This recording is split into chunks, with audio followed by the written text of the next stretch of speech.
बिस्मिल्लाहिर्रहमानिर्रहीम अस्सलाम वालेकुम। आज की वीडियो में हम डिस्कस करने जा रहे हैं विलियम वर्ड्सवर्थ की पोएम रुथ। इसके अंदर हम देखेंगे, सबसे पहले स्ट्रक्चर इसका देख लेते हैं। 5 स्टैंजास पे मुश्तमिल ये पोएम है। हर स्टैंजा के अंदर 4 लाइंस हैं। ये एक रेगुलर इसका रिदम है और रेम स्कीम इसकी है AABB। एजम्पमेंट यानी कि रन ऑन लाइन को इस्तेमाल किया गया है, यानी कि एक लाइन में बात मुकम्मल नहीं हुई और दूसरी लाइन में उसको भेजा जा रहा है। इसके अलावा उसने इसके अंदर सिमिलीज यूज़ की हैं, कंसीट यूज़ की है, मेटाफर्स का इस्तेमाल किया है, हाइपरबोल का भी इस्तेमाल किया है उसने इस पोएम के अंदर। तो देख लेते हैं पोएम की समरी कि पोएम के अंदर किस बारे में बात हो रही है। रुथ एक लेडी का नाम है, एक लड़की का नाम है, जिसको सबसे पहले इस्तेमाल किया था थॉमस हुड ने। उसने एक पेंटिंग बनाई थी और वो पेंटिंग इतनी खूबसूरत थी। उस औरत का फिगर, उस औरत की आइज़, उस औरत को इतना प्यारा डिपिक्ट किया था, इतना प्यारा पेंट किया था थॉमस हुड ने कि उसको एक समझ लें आइडियल माना जाता है। और बहुत सारे पेंटर्स ने फिर वही उसी तरह की पेंटिंग्स बनाई और उसी नाम से बनाई, उसी औरत के यानी रुथ नाम से बनाई। अब उसके अंदर उसने दिखाई है devotion, kindness, love for others, care for others, यानी कि इतनी वो रिफाइंड लेडी उसको दिखाया गया है। तो ये वहाँ से लिया गया है, वहाँ से इसका कंसेप्ट उठाया गया है। इसके टाइटल से ऐसे लगता है कि जैसे बिब्लिकल रुथ एक म्यूज़ है, उसके बारे में बात हो रही है, लेकिन उसके बारे में बात नहीं हो रही। ये रोमांटिक पीरियड के म्यूज़ के बारे में बात हो रही है। अब शुरू करते हैं पोएम को कैसे। ये तो थोड़ा सा उसका हवाला हो गया कि कहाँ से उसने हवाला दिया। पोएम हमारी शुरू कहाँ से होती है, विलियम वर्ड्सवर्थ कैसे शुरू करता है। एक औरत है, ऑटम का सीज़न है, जो कि वर्क कर रही है फील्ड्स के अंदर, यानी खेतों के अंदर वो औरत काम कर रही है।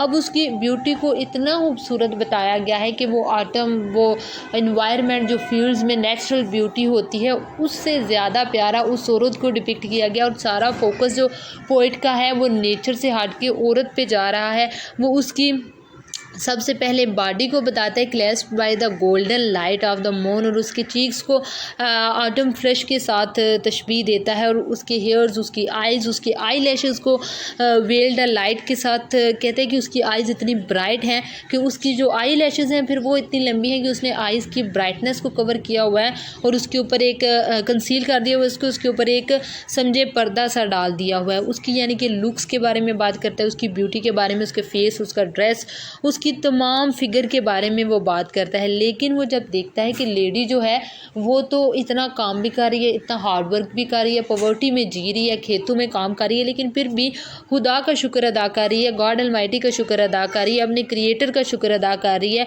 और his creativity with her sweetest looks, यानी कि गॉड की क्रिएटिविटी की शुक्रिया अदा कर रही है अपनी स्वीटेस्ट लुक्स के साथ। तो बड़ा इम्प्रेस होता है पोइट उससे और कहता है कि इसको मैं अपने घर लेके जाऊँगा और इसको काम वगैरह भी दूंगा अपने फील्ड्स में करने के लिए, ताकि इसकी पॉवर्टी ख़त्म हो। वो देखता है कि औरत है, गरीब है, काम कर रही है, हार्ड वर्क कर रही है, और फिर भी और इतनी खूबसूरत भी है, और फिर भी गॉड का शुक्रिया अदा कर रही है, उस अपने क्रिएटर का शुक्रिया अदा कर रही है। तो पहले इसके 5 स्टैंजास है, जैसे मैंने पहले बताया। तो पहले 4 स्टैंजास के अंदर तो वो उसकी poet is all praise about the beauty of the woman, यानी कि वो औरत की खूबसूरती, उसके हाथ, पाँव, लिप्स, आइज़, उसको ही बयान कर रहा होता है, जिससे एक सेंशुअस टच हमें नज़र आता है इसके अंदर। लेकिन 5th स्टैंजा के अंदर वो गॉड की तरफ जाता है और असल जो क्रिएटर है, उस सारी तारीफ़ का असल जो मालिक है, जो खालिक है, वो गॉड है। और फिर वो गॉड की तरफ उस औरत के ज़रिए से ही मूव कर जाता है और असल जो चीज़ है, असल जो लौटने की जगह है, वहाँ पे लौट जाता है। अब इसके बारे में एक और इंटरप्रिटेशन अजीब से ये की जाती है कि ये पोएम उसने अपनी वालदा को डेडिकेट की थी, जिसने अकेले सिंगल पेरेंट के तौर पे अपने बच्चे को पाला था और अपनी मदर इन लॉ यानी कि विलियम वर्ड्सवर्थ की जो दादी थी उसकी देखभाल भी की थी, जो कि बीमार रहती थी बहुत अरसे तक, बहुत सालों तक। तो कहते हैं कि ये पोएम उसने अपनी माँ के लिए लिखी है, अपनी माँ की प्रेज़ में लिखी है, लेकिन उसके अंदर उसने ऐसी वर्डिंग, ऐसी वोकैबुलरी यूज़ की है जिसका से लगता है कि ये लवर्स, ये मदर्स, ये तमाम उन औरतों को डेडिकेट की जा सकती है जो कि हार्ड वर्किंग है और जो कि पॉवर्टी के बावजूद गॉड का शुक्रिया अदा करने से नहीं गुरेज करती। तो ये थी पोएम रुथ जिसको हमने डिस्कस किया। आई होप आपको इसकी समझ आ गई होगी। अब अगर आप इसकी टेक्स्ट पढ़ेंगे तो इतनी ईजी वर्डिंग में लिखी गई है कि मुझे लगता है कि वो सिर्फ बच्चों वाला काम है उसको ट्रांसलेट करते जाना। तो इसका थोड़ा बहुत आपको आइडिया हो गया। इस लिहाज से जब आप इसकी टेक्स्ट पढ़ेंगे तो आपको इसकी मज़ीद समझ आ जाएगी। Thank you so much for watching the video and if you like the video don't forget to subscribe the channel.